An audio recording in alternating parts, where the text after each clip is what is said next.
The summer dawn of June 24, 1314, broke over the marshy ground south of Stirling with deceptive tranquility. Across the Bannockburn stream, wedged between woodland and bog, the largest English army ever to invade Scotland lay exhausted from a night of chaos and confusion. King Edward II, 29 years old and desperate to prove himself worthy of his father's legacy, commanded perhaps 13,000 men, 2,000 heavily armored cavalry, the finest knights from England, Wales, and the continent, alongside 11,000 infantry and Welsh longbowmen whose arrows had decided battles from Wales to Flanders. Against them stood Robert the Bruce with scarcely 7,000 Scots, most on foot, armed with long spears, wearing leather jerkins and borrowed helmets. The English outnumbered them nearly 2 to 1. Every military calculation favored Edward's host. Yet as the sun climbed higher, casting long shadows across the waterlogged cars, something impossible began to unfold. The Scottish formations moved forward from the woodland edge, not in retreat, not in defensive posture, but advancing. 4 massive blocks of spearmen called schiltrons, bristling with 12-foot pikes, marching in perfect order across ground they knew intimately. The English cavalry, knights who had trained since childhood for this moment, prepared to crush these peasant formations as mounted warriors had done for centuries. But the terrain betrayed them. The boggy ground turned their charge into chaos. Horses stumbled, formations collapsed, the Scottish spears held. Then came the critical moment chroniclers would struggle to explain. As the English attempted to regroup, to bring their superior numbers to bear, a force appeared on the Scottish flank. Contemporary accounts describe it with frustration. Reinforcements, fresh troops, men who had not been seen before. English observers reported panic spreading through Edward's ranks at the sight of these newcomers. Some chronicles mention banners, though they cannot agree on their design. Others speak of cavalry, though Scotland was known to possess fewer than 500 mounted men. The identity of this flanking force has never been definitively established. Official Scottish records credit the small folk, camp followers and servants who spontaneously joined the fight. But something about their appearance, their coordination, their impact on English morale suggests training that peasants did not possess. They struck at precisely the moment when the English formation was most vulnerable, when the Welsh archers were attempting to redeploy, when Edward's cavalry was trapped between Scottish spears and the steep banks of the Bannockburn. What followed was carnage. The English army, compressed into ground too narrow for maneuver, began to break. Knights in full armor drowned in streams barely 3 feet deep, dragged down by the weight of their equipment. The Earl of Gloucester, who had charged rashly to prove his courage after being accused of cowardice, fell beneath Scottish pikes. Edward II himself barely escaped, his bodyguard cutting through the chaos to reach Stirling Castle, only to find the garrison commander refusing them entry. The king fled south with a handful of survivors, pursued by Scottish forces who killed or captured thousands as they ran. By the time darkness fell, Scottish independence had been secured through a victory that should not have been possible. Bruce's position as king was unassailable. England would not seriously threaten Scotland again for a generation. But the mystery remained. Who were the men who appeared at the decisive moment? Where had they come from? And why did Bruce, in the aftermath of his triumph, remain silent about their identity even as songs celebrated every other aspect of the battle? In the marshes south of Stirling, as bodies were stripped and buried, as prisoners were ransomed and survivors staggered home, whispers began. Whispers of knights who wore no identifying marks. Whispers of men who fought with a discipline that spoke of monastic training. Whispers of a brotherhood that officially no longer existed, serving a king who had been excommunicated, winning a battle that would change the fate of nations. The secret was already being buried even as the dead were interred in unmarked graves. To understand what appeared at Bannockburn, we must travel backward 7 years to a different autumn morning, in a different kingdom, when the most powerful military order in Christendom was destroyed in a single coordinated strike. Friday, October 13th, 1307. Across France, royal officers acting on sealed orders from King Philip the Thor simultaneously arrested every Knight Templar they could find. The charges were spectacular: heresy, blasphemy, idol worship, denial of Christ. Under torture, many knights confessed to crimes they had not committed. The poor fellow soldiers of Christ and of the Temple of Solomon, founded in Jerusalem in 1119 to protect pilgrims, had evolved into something unprecedented in medieval Europe, an international military banking organization that answered only to the Pope, exempt from all local laws, wealthier than most kingdoms. By 1307, the Templars controlled estates across Christendom, operated Europe's first banking system, maintained their own fleet, and wielded influence that made monarchs nervous. King Philip owed them enormous sums he could not repay. When he moved against them, he expected to find the legendary Templar treasury in their Paris headquarters, the accumulated wealth of 2 centuries. Instead, his agents found almost nothing. The vaults were empty. The fleet had vanished from La Rochelle on the Atlantic coast. In the weeks between September 14th, when Philip sealed his arrest warrants, and October 13th, when they were executed, intelligence had flowed through networks the Templars had spent generations building. Warning reached their commanderies. Assets moved in darkness.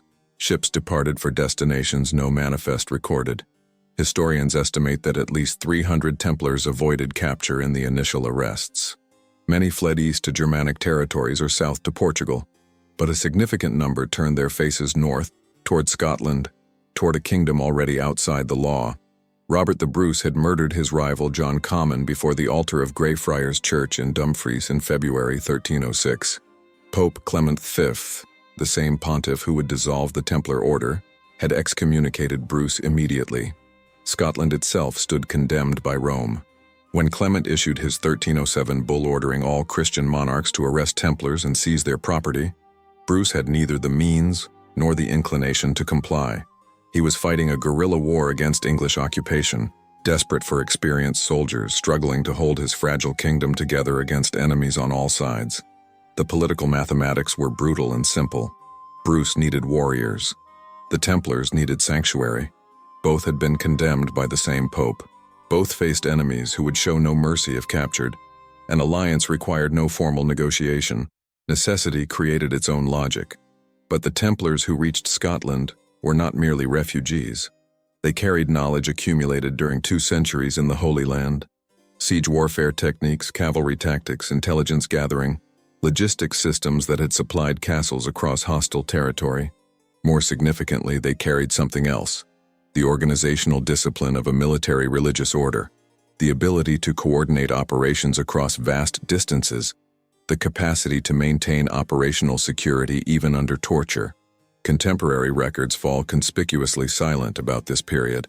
Scottish monastic chronicles, usually meticulous about recording significant events, contain gaps precisely covering the years 1307 to 1314.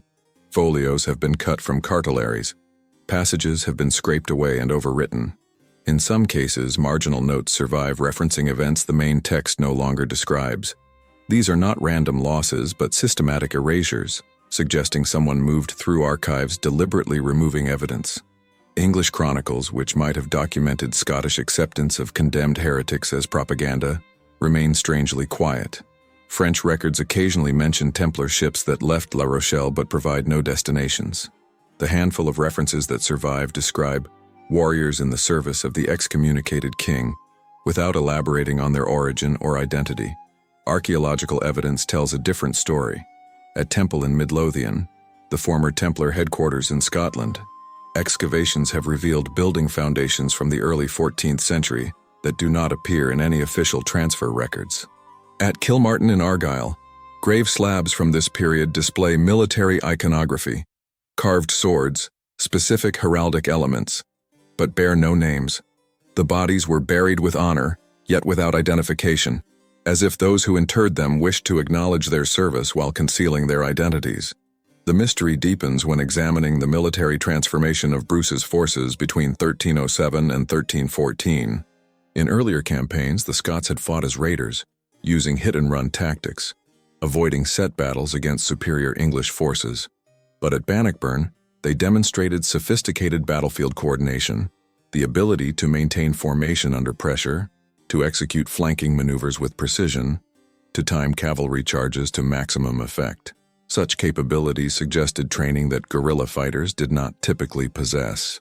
The question that haunted medieval authorities and continues to puzzle modern historians is not whether Templars reached Scotland, but what became of them once they did, and how deeply they influenced the military campaign that secured Scottish independence. The breakthrough came not from a single dramatic discovery, but from the patient accumulation of evidence across scattered Scottish archives, churchyards, and archaeological sites, fragments that, when assembled, revealed a pattern too consistent to dismiss as coincidence. In 2016, during routine maintenance of the churchyard wall at Temple in Midlothian, construction workers uncovered 2 carved stone slabs that had been incorporated into later construction. The village itself commemorates its Templar origins. It was known as Ballintrodoch when the order established its Scottish headquarters there in 1128. The stones, examined by specialists, displayed characteristics consistent with 12th or 13th century funerary monuments.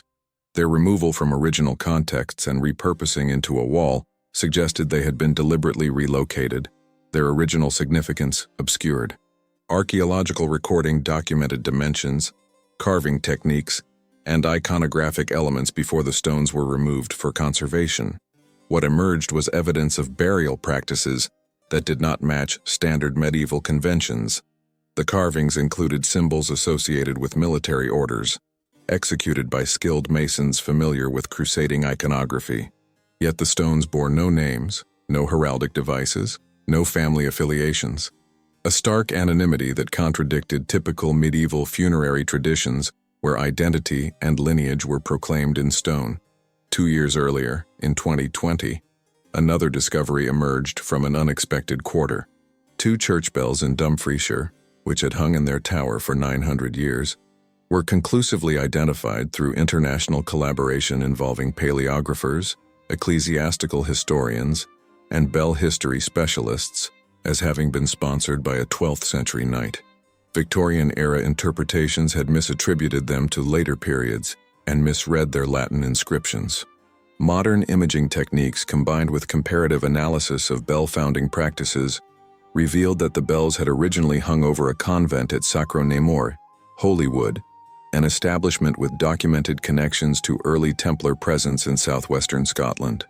The knight who commissioned them was not merely a patron, but a member of the order itself, his identity encoded in heraldic symbols overlooked for centuries. The bells represented tangible evidence of Templar infrastructure in Scotland, predating the 1307 suppression, infrastructure that did not simply vanish when the order was officially dissolved. At Kilmartin in Argyll, the parish church and adjacent graveyard preserve a collection of early Christian and medieval carved stones, dating from approximately 1300 onward, precisely coinciding with the Templar suppression. Among these monuments are several displaying no names, no heraldic devices, no family affiliations, only the incised impression of a life-sized straight sword. Archaeological analysis of carving techniques suggests skilled masons familiar with military iconography. The swords themselves are depicted with specific details, crossguards, pommels, blade shapes, corresponding to weapons used by military orders in the early 14th century. Carbon dating and stratigraphic analysis of burial sites associated with these stones indicate interments occurring in the decades immediately following 1307. Excavations conducted under license revealed burial orientations and grave goods suggesting military individuals of significant status. Yet none appear in documentary records. No wills, no charters of land transfer, no entries in burgh records. They were buried with honor but without official recognition, ghosts in the historical record, their identities erased or concealed. Modern archaeological science provided tools to interrogate these silences. Ground-penetrating radar surveys at former Templar preceptories revealed building foundations that do not match later architectural phases, suggesting construction episodes that went unrecorded. Radiocarbon dating of timbers and organic materials from these structures consistently returned dates in the early 14th century, precisely when the order was officially extinct. Archival research uncovered gaps in documentary records, missing folios in monastic cartularies, pages cut from royal registers, entire sequences of dates in which no official business appears to have been transacted. These absences are themselves informative, suggesting deliberate suppression of information rather than random loss to age or decay. In 2018, examination of manuscripts in the British Library using ultraviolet scanning, revealed previously invisible text on what appeared to be a mundane shipping ledger. The hidden writing, visible only under specific light conditions, contained passages with striking similarities to phrases found in other suspected Templar documents. The text described guardians who pass their sacred trust from generation to generation, until the divided becomes whole again. The pattern emerging from these discoveries was not of a military order that vanished in 1307, but of one that deliberately dispersed, concealed its identity, and continued operating under different forms. The physical evidence confirmed a continued military presence with Templar characteristics, while documentary sources fell conspicuously silent. The modern discovery was not merely of objects, but of a pattern of concealment spanning centuries. Evidence that the Templars reached Scotland, were absorbed into its military structures, and that powerful interests worked to ensure this absorption left as few traces as possible in the historical record. Assembling the timeline of Templar presence in Scotland requires connecting fragments from sources that were never meant to be reconciled, a documentary puzzle where the most significant pieces have been deliberately removed, leaving only their absence as evidence. The sequence begins with what is definitively established. In 1128, Hugh de Payens, Grand Master of the Knights Templar, traveled to Scotland and met with King David the Fair. This visit is documented in multiple independent sources, including church records and royal charters. David granted the order lands in Midlothian and elsewhere, establishing Ballintrodoch as their Scottish headquarters. Between 1128 and 1307, the Templar presence expanded across southern and eastern Scotland, with documented holdings in at least 9 counties. They administered estates, collected rents, recruited members, and participated in the kingdom's military and ecclesiastical affairs. What happened after October 1307 is where the documentary record fractures. In England, Templar arrests began in January 1308, months after the initial French roundup. The English crown was reluctant to move against the order, and proceedings were less brutal than in France. Many English Templars were eventually pensioned off or transferred to other religious houses. In Scotland, however, there is no evidence of arrests. King Robert the Bruce, who had secured his throne through civil war and murder, stood excommunicated by Pope Clement V. The papal bull Pastoralis Preeminentii, issued in November 1307, commanded all Christian monarchs to arrest Templars and seize their property. But Bruce was not in communion with Rome and had no incentive to obey. Historical analysis suggests he viewed the Templar crisis as an opportunity rather than an obligation. The documentary silence that follows is profound and suspicious. Between 1307 and 1314, Scottish records mention Templars only in the context of property transfers to the Knights Hospitaller, the order designated to inherit Templar assets. Individual Templars disappear from charters, witness lists, and legal documents where they had previously appeared regularly. At first glance, this suggests they left Scotland or died, but archaeological evidence contradicts this conclusion. Statistical analysis conducted by researchers comparing Templar personnel documented before 1307 with arrest and execution records suggests at least 29 to 48 Templar knights and sergeants reached Scotland between 1307 and 1314. This calculation is based on comparisons between the number of Templars known to have been in France, the number captured, and the capacity of ships documented as leaving La Rochelle and other ports in the crucial weeks before October 13th. These were not merely refugees, but men bringing military expertise, organizational knowledge, and possibly financial resources. Maritime historians note that autumn Atlantic crossings were hazardous, but not impossible for experienced sailors with good ships. The Templars possessed such vessels. Port records from La Rochelle show unusual activity in September and early October 1307, ships departing with no listed cargo or passengers, harbor fees paid in advance for vessels that never returned. Cross-referencing Scottish property records with English and French sources reveals anomalies. At several sites officially transferred to the Hospitallers, architectural analysis reveals modifications in the early 14th century, using construction techniques documented at Templar castles in the Crusader states. The work suggests the application of specialized military engineering knowledge that should not have been available in Scotland at that time, unless brought by individuals with direct experience of Templar fortifications. The geographic distribution of suspected Templar activity aligns with Bruce's strategic needs. His power base lay in southwestern Scotland, Carrick, Annandale, Galloway, regions where Templar properties had existed before 1307. Stirling, where Bannockburn was fought, controlled the gateway to the Highlands. Templar holdings at Temple in Midlothian, at Marycoulter in Aberdeenshire, and at multiple sites in the borders positioned them along primary invasion routes from England. If Bruce absorbed Templar refugees into his forces, these locations represented strategic positions for experienced soldiers, familiar with fortification, cavalry tactics, and the logistical organization of military campaigns. The timing is suggestive. Between 1307 and 1314, Bruce's military capabilities underwent a transformation. Earlier campaigns had relied on guerrilla tactics, avoiding set battles against superior English forces. But at Bannockburn, Scottish forces demonstrated sophisticated battlefield coordination that suggested training beyond what guerrilla fighters typically possessed. Contemporary English accounts inadvertently provide evidence. Chronicles describe being surprised by the discipline of Scottish forces, by their ability to maintain formation under pressure, by the coordination of their movements. These are not capabilities that arise spontaneously, but require systematic training, the kind of training that military religious orders had perfected over 2 centuries. The most telling evidence comes from what was not recorded. The careful erasure of references to Templars from Scottish sources during this period cannot be explained by random document loss. Monastic cartularies show signs of deliberate alteration, passages scraped away, folios cut from bindings, marginal notes surviving that reference events the main text no longer describes. Someone moved through archives systematically removing evidence, suggesting the concealment was deliberate and officially sanctioned. The timeline that emerges is not of refugees hiding in obscurity, but of a planned integration of a defeated military order's assets by a kingdom that desperately needed them. The Templars reached Scotland between October 1307 and early 1308. They were absorbed into Bruce's military structure over the following years.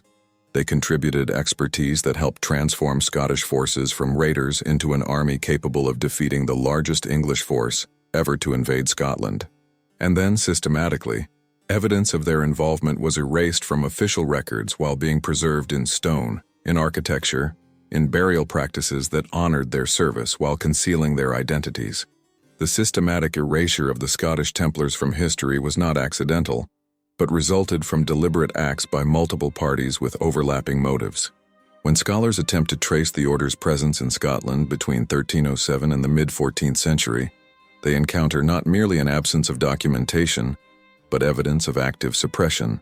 Monastic cartularies, registers in which religious houses recorded property transactions, legal agreements, and significant events, display suspicious discontinuities.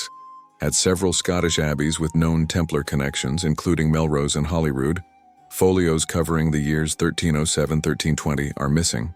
The pages were not lost to age or decay. They were cut from the bindings with deliberate precision. In some cases, stub edges remain visible, showing where parchment was removed. These gaps correspond exactly to the period when Templar refugees would have been most active in Scotland. Paleographic analysis reveals the nature of these removals. The cuts were made with sharp instruments, cleanly excising specific pages while leaving adjacent folios intact. The binding stitching shows signs of being carefully undone and then resealed. This is not damage from fire, water, or rodents, the common causes of archival loss, but purposeful extraction performed by someone with archival access and knowledge of what needed to be removed. Royal records present similar anomalies. The Scottish Exchequer rolls, which documented crown revenues and expenditures, are notably incomplete for the reign of Robert the Bruce. Sequences of years show no entries for properties that should have been generating income, including former Templar estates officially transferred to the Knights Hospitaller. Yet evidence from later periods confirms these properties remained productive, suggesting revenue was collected, but not recorded, or recorded in registers that were subsequently destroyed. Church archives reveal perhaps the most telling silences. Bishops' registers, which recorded ordinations, ecclesiastical appointments, and disciplinary matters, show gaps in several Scottish dioceses during the crucial period. The register for the Diocese of St. Andrews, which included Templar properties in Fife, is missing entries for 1308 to 1315. When researchers examined surviving sections using modern imaging techniques, they found signs of alteration. Passages scraped away using pumice or blade, text overwritten, dates modified. In one documented instance, a marginal note in a 13th century hand references the Brothers of the Temple at Ballintrodoc, but the passage it annotates has been obliterated. The note survived because it was written in the margin, overlooked by whoever systematically removed references to Templars from the main text. Such oversights are rare but revealing. They demonstrate that the erasure was targeted, focusing on explicit mentions of the order while occasionally missing contextual references. The deliberateness of this suppression becomes clearer when comparing Scottish records with those from other regions. In England, Templar trial proceedings were documented extensively, despite being ultimately inconclusive. French inquisitorial records provide horrifying detail about arrests, interrogations, and executions. In the Iberian kingdoms, the transition of Templars into other orders was bureaucratically recorded with typical medieval meticulousness.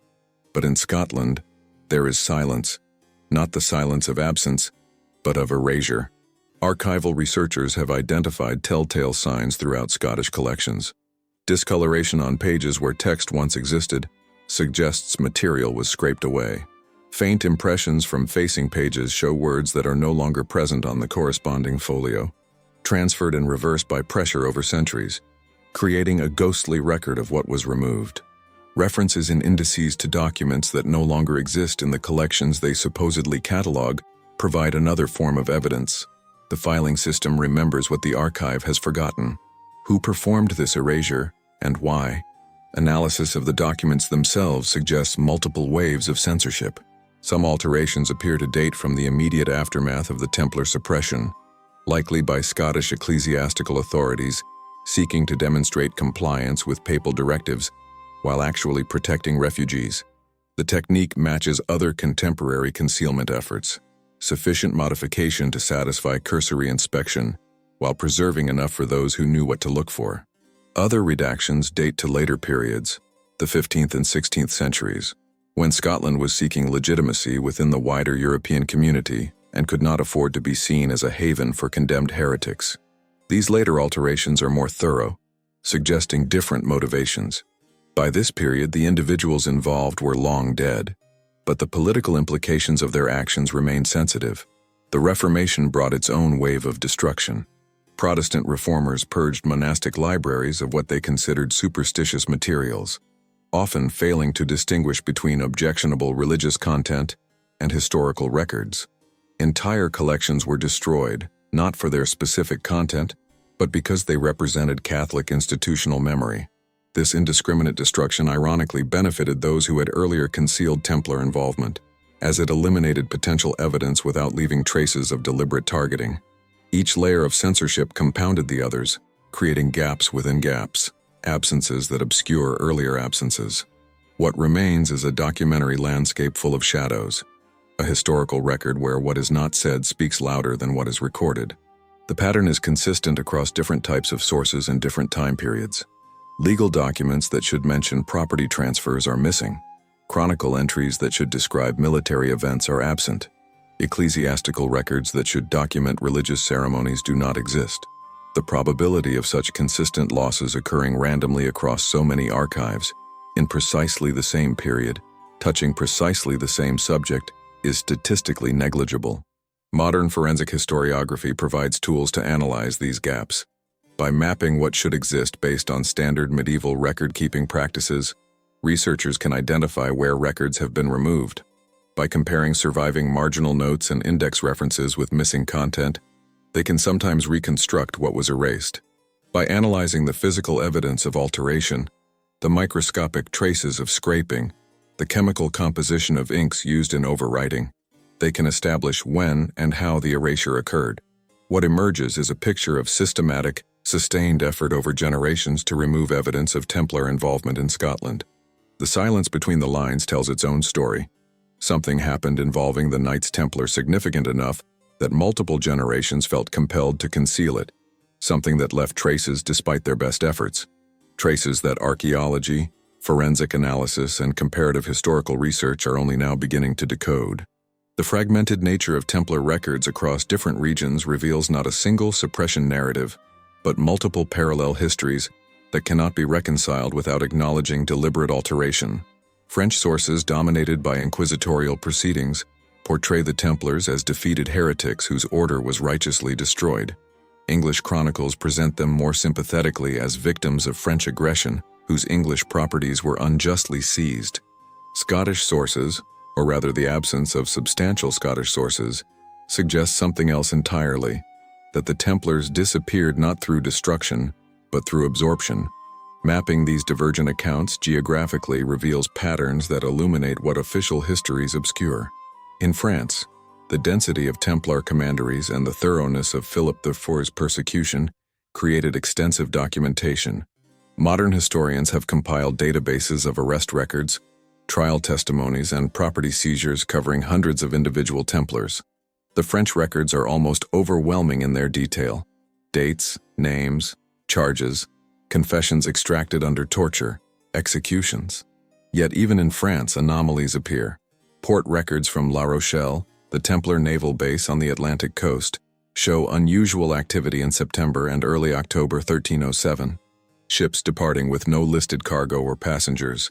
Harbor fees paid in advance for vessels that never returned. Maritime historians examining these fragments note that autumn Atlantic crossings were hazardous but not impossible for experienced sailors with good ships. The Templars had such ships and the navigational knowledge accumulated from decades of transporting pilgrims and supplies to the Holy Land. Where these ships went remains unrecorded in French sources, but the timing is suggestive. Between September 14th, when Philip sealed his arrest warrants, and October 13th, when they were executed, sufficient warning reached Templar commanderies for assets to be moved. The treasury that royal agents expected to find in the Paris Temple was empty. The fleet that should have been at La Rochelle was gone. Someone had been warned. Someone had time to evacuate. English records document arrests beginning in early 1308, but also note that Scotland was explicitly excluded from proceedings. A letter from King Edward II to his sheriffs, preserved in the National Archives, orders seizure of Templar properties in our realm, explicitly noting that properties in Scotland were beyond his authority, since Robert the Bruce controlled that kingdom. English chroniclers like Walter of Guisborough mention rumors that Templars fled to Scotland but provide no details, perhaps because they had none, or perhaps because acknowledging a Templar refuge in Scotland would grant legitimacy to Bruce's rebellious regime. The English accounts thus preserve a negative space, an acknowledgement that something happened beyond their borders that they could not or would not describe. This silence is itself evidence. If Templars had fled to Scotland and been captured or executed there, English chroniclers would have recorded it as propaganda against Bruce.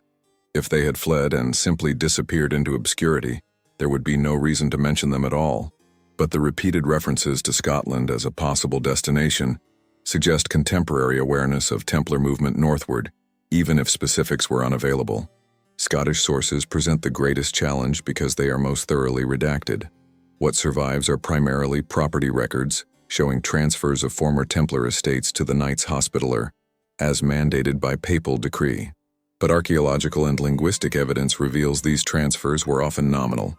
At Mary Coulter in Aberdeenshire, formerly a Templar preceptory, the site was officially granted to the Hospitallers, but continued to be called the Temple in local records for centuries.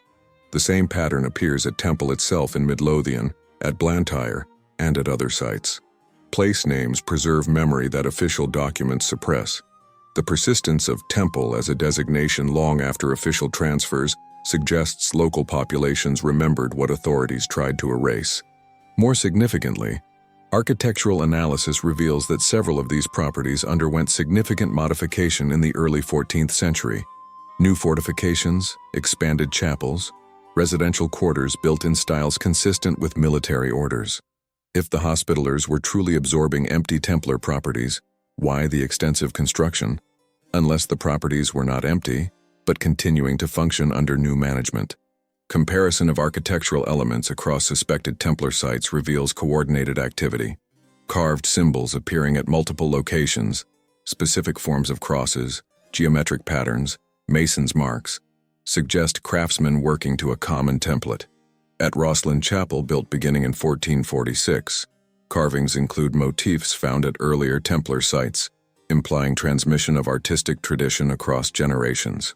At Kilmartin and elsewhere, gravestone iconography shows evolution of Templar symbolism into forms that remain recognizable to specialists but would have been opaque to casual observers.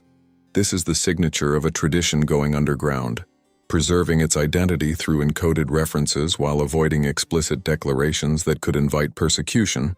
The technique matches practices documented in other contexts where suppressed groups maintained continuity through symbolic rather than institutional means. The divergent histories begin to converge when viewed not as contradictory, but as complementary perspectives on a complex event. French sources document destruction. English sources document exclusion of Scotland from that destruction. Scottish sources document absorption and transformation. Together, they map a process by which an international military order, officially dissolved, continued to exist in fragmented form, destroyed in some regions, driven underground in others, reconstituted under new identities in places where political circumstances permitted. Scotland was one such place. The evidence is written in different scripts, in buildings constructed when they should not have been, in symbols that persisted when they should have been forgotten, in silences that speak of deliberate concealment, and in legends that preserve memory when official history does not. The pattern is too consistent across too many types of evidence to dismiss as coincidence or myth. When researchers plot known Templar properties, documented gaps in records, archaeological sites with military characteristics, and place names preserving Templar associations on a single map, a network emerges centered on Bruce's power base and aligned with strategic military positions. This is not the random distribution of refugees hiding in obscurity, but the deliberate positioning of military assets by a commander who understood their value. The Phantom Knights disappeared from documents but remained present in stone, in landscape and military traditions of a kingdom that needed their expertise and asked few questions about their past. The suppression of the Knights Templar was not simply a matter of arrests and executions, but a systematic campaign to erase their institutional memory and appropriate their accumulated knowledge. What made the order dangerous to secular rulers was not merely their wealth or military power, but the knowledge infrastructure they had developed over 2 centuries. The Templars maintained extensive archives at their Paris headquarters and regional preceptories, including financial records documenting who owed what to whom across Christendom, correspondence networks connecting noble families and ecclesiastical authorities, intelligence reports from the Holy Land and surrounding regions, maps showing trade routes and strategic positions, and ritual texts governing their internal practices. When Philip IV's men seized the Paris Temple on October 13, 1307, one of their primary objectives was securing these archives. French royal inventories from the period list confiscated documents but also note significant gaps, records that should have existed but were not found. Account books covering certain years are missing. Correspondence files show removed folios. The gaps suggest preemptive removal, someone systematically extracting the most sensitive materials before royal agents arrived. What knowledge did the Templars possess that required suppression? Financial records alone would have been devastating to multiple European monarchs who owed the order substantial debts. Philip IV's entire operation was premised on eliminating these obligations by destroying the creditor. But correspondence files would have documented political dealings, secret alliances, compromising information about royal and ecclesiastical figures, leverage that could destabilize kingdoms if revealed. Some scholars argue the most sensitive material was religious and esoteric. The order's prolonged presence in Jerusalem, with headquarters on the Temple Mount, gave them access to sites and materials unavailable to others. Medieval and Renaissance writers claimed the Templars discovered ancient manuscripts beneath Solomon's Temple, including texts predating Christianity or containing alternative interpretations of Christian doctrine. While such claims are unprovable, they reflect period beliefs that the order possessed knowledge deemed heretical by Orthodox Christianity. The charges brought against Templars in France centered on allegations of secret initiation rites. Accused knights under torture described ceremonies in which initiates were told to deny Christ, spit on the cross, and worship an idol called Baphomet.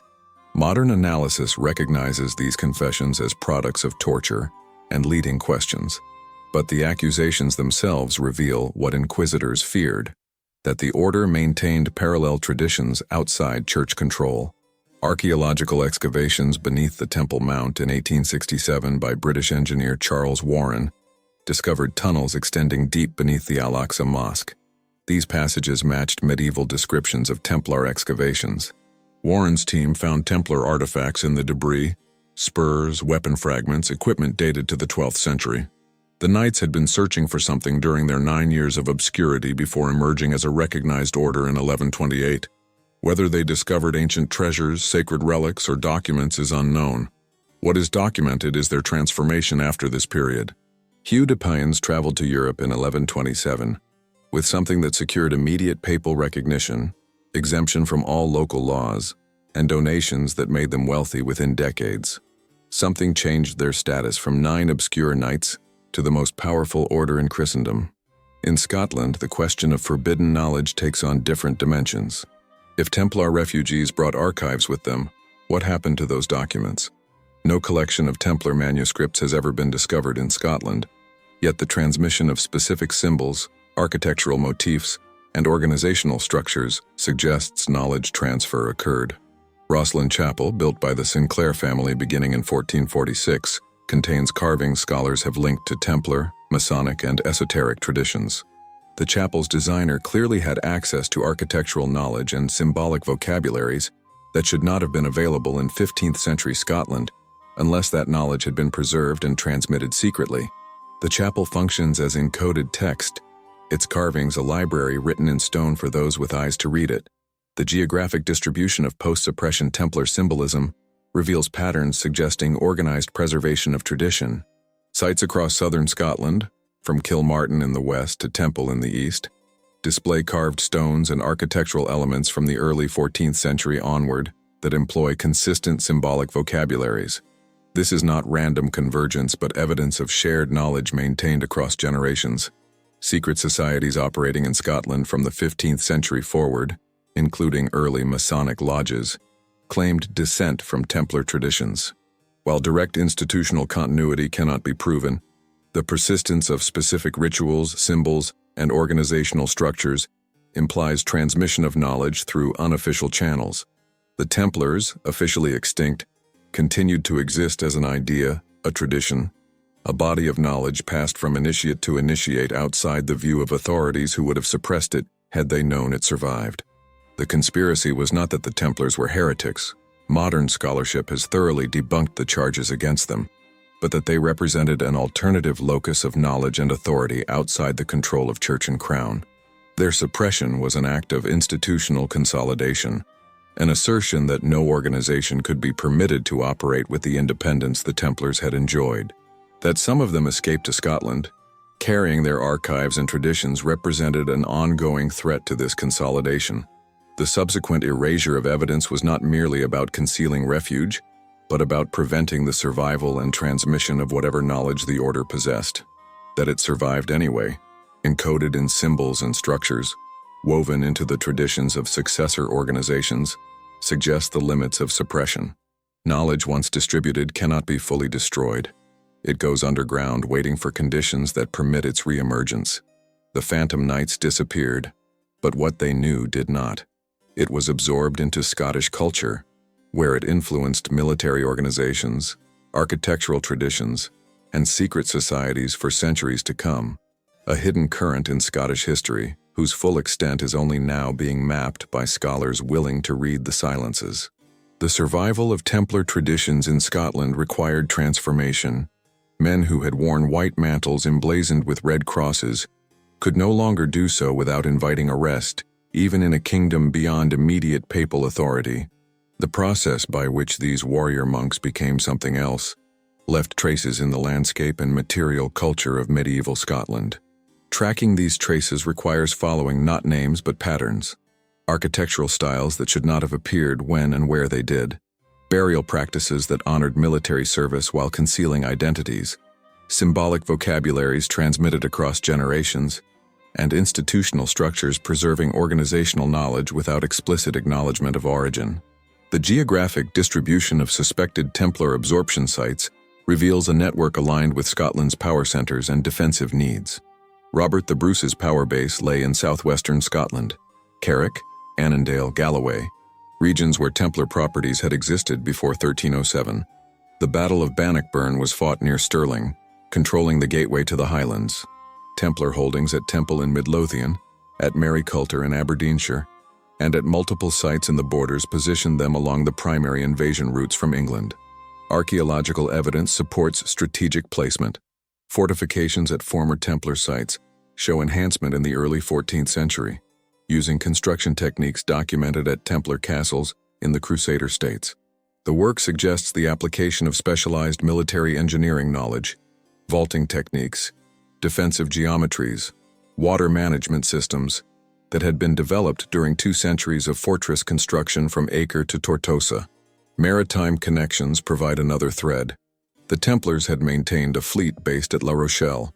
Records indicate ships disappeared from that port in the weeks before the October 1307 arrests.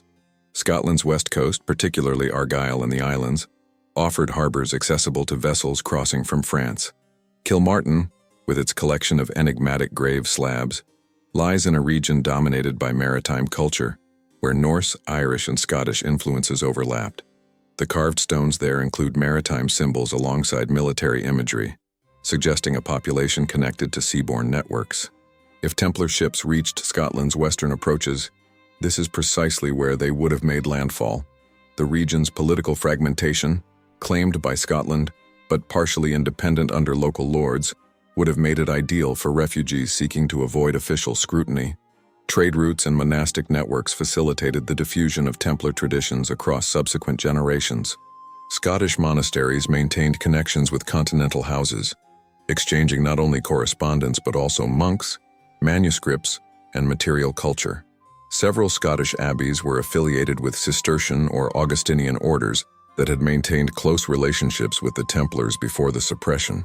When Templar refugees entered religious life under different identities, they brought architectural knowledge, manuscript illumination techniques, and symbolic vocabularies they had developed. This would explain the appearance of distinctively Templar motifs in churches and monasteries built decades after the order's official dissolution.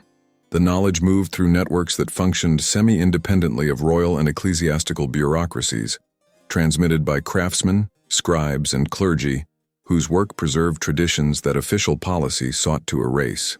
The 15th century saw the emergence of institutions that claimed Templar heritage. Roslin Chapel, begun in 1446 by William Sinclair, Earl of Orkney, is the most famous example. The Sinclair family had documented connections to the Templars before 1307, and oral traditions claim they sheltered Templar refugees. The chapel's elaborate carvings include symbols scholars have linked to Templar traditions, Masonic emblems, and esoteric Christianity. Whether this represents authentic transmission of Templar knowledge or Renaissance-era romanticism about a legendary order remains debated. But the chapel demonstrates that by the mid-15th century, Templar identity had become something worth claiming, suggesting the order's reputation had transformed from heretical to heroic in Scottish cultural memory. Freemasonry's emergence in Scotland provides another possible vector for Templar tradition survival. The earliest documented Masonic lodges appeared in Scotland in the late 16th and early 17th centuries, but Masonic historians argue their traditions are older. Several Scottish lodges claimed Templar descent, and some rituals incorporated narratives about the order's suppression and secret survival. While direct institutional continuity from Templars to Freemasons cannot be proven, the symbolic overlap is striking. Both organizations used architectural metaphors, emphasized moral instruction through allegorical ritual, maintained hierarchical degrees of initiation, and employed symbols common to both traditions. If Templar knowledge survived in Scotland, craft guilds and proto-Masonic organizations would have been logical repositories, operating semi-publicly, but with internal traditions kept from outsiders. The pattern of survival mirrors natural evolutionary processes. When an organism cannot survive in its current environment, it does not vanish completely. It adapts, fragments, evolves into new forms better suited to prevailing conditions. Similarly, the knowledge deemed too dangerous in the 13th century did not disappear but transformed, emerging in more acceptable forms across subsequent centuries. By the 17th century, Elements of what may have been Templar traditions had dispersed into multiple cultural streams. Masonic lodges preserved ritualistic elements and organizational structures. Architectural guilds maintained construction techniques and geometric knowledge. Scholarly societies collected manuscripts and symbols. Noble families preserved oral histories and material artifacts. Each stream carried fragments of the original whole, none sufficient alone to reconstruct the complete tradition, but collectively preserving enough that modern researchers can begin to trace the connections. The Phantom Knights transformed from military religious order to dispersed initiatory tradition, spread through exactly such channels, leaving no clear documentary trail but imprinting their symbols and structures on institutions that continue to this day, carrying forward echoes of an order that officially died in 1312 but whose ideas proved impossible to extinguish. The treasure they protected was not gold, but knowledge. Knowledge of organization, of architecture, of ritual, of maintaining continuity across generations despite persecution. This knowledge, encoded and distributed, survived precisely because it could not be destroyed in any single strike.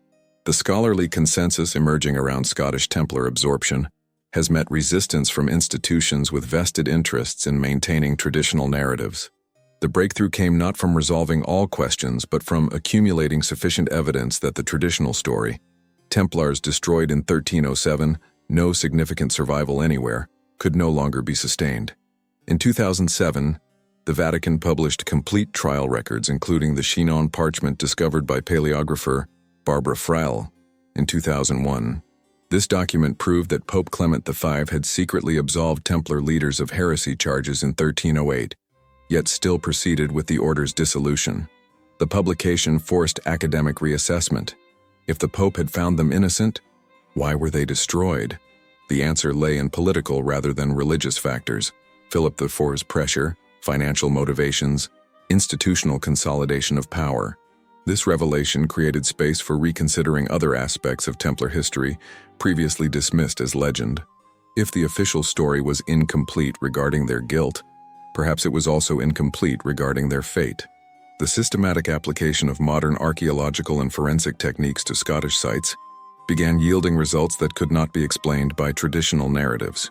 Ground-penetrating radar surveys at Temple in Midlothian revealed building foundations beneath and around the existing church that predate documented hospitaller occupation, but postdate the original Templar preceptory. Radiocarbon dating of organic materials from these structures returned dates between 1310 and 1340, precisely the period when official records claim no Templar activity occurred. The architectural layout matches design principles documented at Templar commanderies in France and the Holy Land. Statistical analysis of personnel records provided another breakthrough. By compiling comprehensive databases of Templars documented before 1307 and comparing these with arrest records, execution records, and transfers to other orders, researchers identified a significant demographic anomaly. At least 335 Templars who should have been captured in the initial French arrests are unaccounted for in subsequent records. They did not appear in trials, were not pensioned off, did not transfer to the Hospitallers, and left no death records. Statistical modeling of escape routes based on known Templar holdings, maritime capabilities, and geography of regions where persecution was less intense identified Scotland as one of the most probable destinations. Further analysis of military demographics required for the Battle of Bannockburn, particularly the appearance of trained cavalry capable of executing the decisive flank charge, suggested that incorporating 29 to 48 experienced Templar knights and sergeants would have been strategically significant. The numbers aligned too precisely to be coincidental. Cross-referencing architectural, archaeological, and symbolic data created a map of Templar influence in Scotland far more extensive than previously understood. Sites across southern and eastern Scotland show evidence of post-1307 activity by individuals with Templar training. The pattern is not random but strategic, concentrated along defensible positions, near royal strongholds, at locations crucial for Robert the Bruce's military campaigns. Yet resistance to these conclusions remains substantial.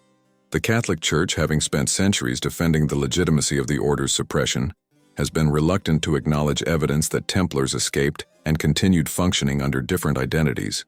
Official church statements, when addressing inquiries about Templar survival in Scotland, typically emphasize that Pope Clement V's dissolution of the order was final, and that any claims of continuity represent romantic fiction rather than historical fact. Church archives remain partially closed to researchers, particularly records from the 14th and 15th centuries covering regions where Templar presence is suspected. Requests for access to specific documents have been denied or delayed, with explanations ranging from preservation concerns to ongoing cataloging work. Scholars note that similar restrictions apply to records from other sensitive periods, suggesting institutional reluctance to permit investigation that might challenge established narratives. Government heritage agencies face their own tensions. Historic Environment Scotland and similar bodies manage public expectations while protecting sites.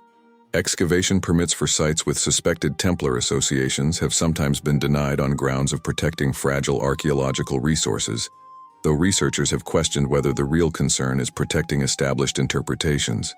Ground-penetrating radar surveys that could resolve questions about hidden structures beneath temple or other sites have faced bureaucratic obstacles. Academic institutions remain divided. Traditional medieval historians trained in documentary analysis have been skeptical of theories that rely heavily on archaeological and symbolic evidence, while acknowledging massive gaps in written records. They invoke the principle that absence of evidence is not evidence of absence. Just because we lack documents proving Templars were in Scotland after 1307 does not mean they were there.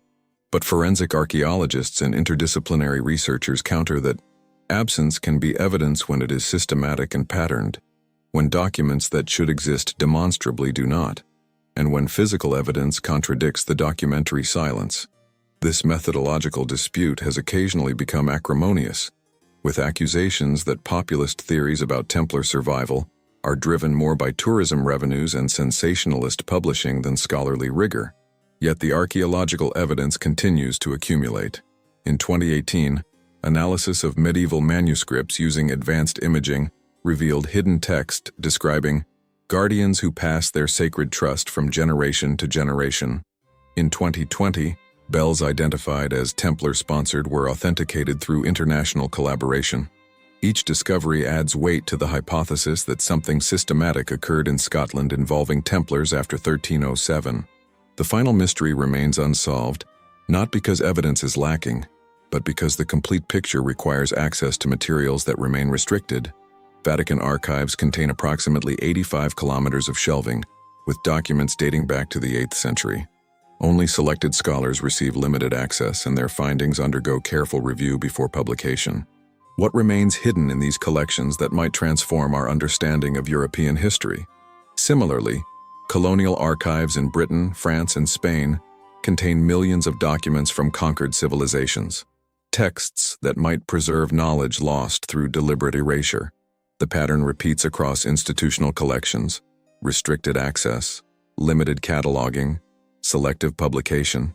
Whether this represents legitimate preservation concerns or deliberate concealment of inconvenient history remains contested. What is no longer contested is that the official story of Templar suppression is incomplete. The Chinon parchment proved papal absolution. Archaeological evidence proves continued activity at Templar sites after 1307. Statistical analysis proves significant numbers escaped arrest. Architectural analysis proves specialized knowledge was applied in Scotland during the period of alleged extinction.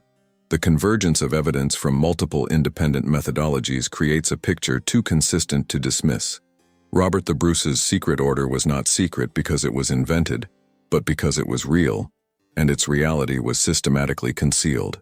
The Brotherhood that won Scottish independence carried knowledge from Jerusalem through France to Scotland, applied that knowledge at Bannockburn, and then disappeared into the landscape and traditions of a kingdom that protected them. The mystery persists not because evidence does not exist, but because those who control access to evidence have not permitted complete investigation. The Phantom Knights remain phantom not because they were imaginary, but because someone, then and now, prefers them to remain hidden.